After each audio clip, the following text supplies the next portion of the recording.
Welcome to the RV Kitchen, and today we're making white bean soup with spinach and sweet corn.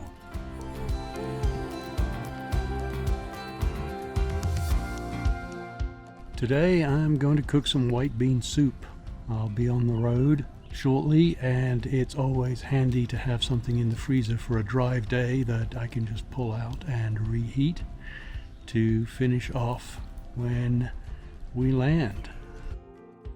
Equipment for today: you're going to need a cutting board, a large soup pot, some containers because this makes about 3 quarts of soup, a good spatula, and of course your chef's knife. For our ingredients, we'll use a good quality vegetable broth, some canned corn, some Great Northern or a good white bean, some baby spinach, onion, garlic, celery, carrots, some butter and parsley. From the pantry, you'll need your olive oil, a couple of bay leaves, some oregano, and some salt and pepper.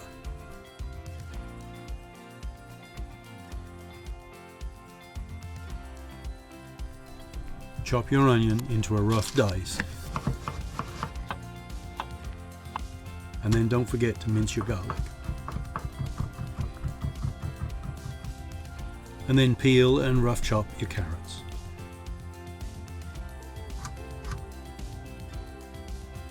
Make sure your celery is clean and trimmed, and dice this into about the same size as your carrots and your onions. Split the ribs into 2, or just chop that.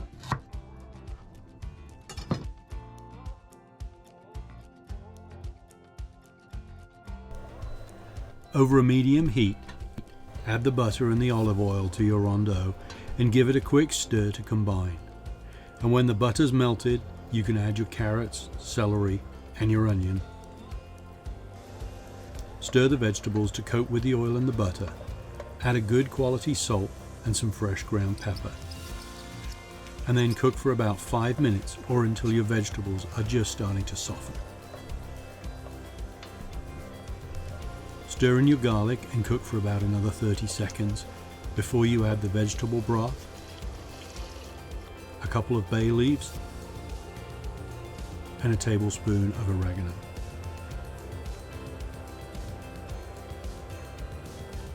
Turn up the heat to bring the whole pan to a boil, and then reduce to a simmer for about 5 minutes. You should just see a gentle bubbling on the top of the soup. Make sure your beans and corn are well drained, and then add them to the pot and simmer for another 5 minutes before you adjust the seasoning with salt and pepper. Add your spinach and stir lightly to fold it in, and then let the pot simmer for another minute. At this point, you can turn off the heat and you're ready to serve with a couple of slices of crusty bread or some grated Parmesan cheese. When the pan has cooled, you can put the leftovers into some quart containers. We like this soup because it freezes well, and if we're only serving 2 people, you should have about 2 quarts left over to put in the freezer. On a drive day, we'll often let a quart defrost while we're on the road, and then it's a quick reheat and we have a good and easy to the table lunch or dinner. We've put the full recipe in the comments below, and we hope you enjoy one of our favorite soups. Bon appetit!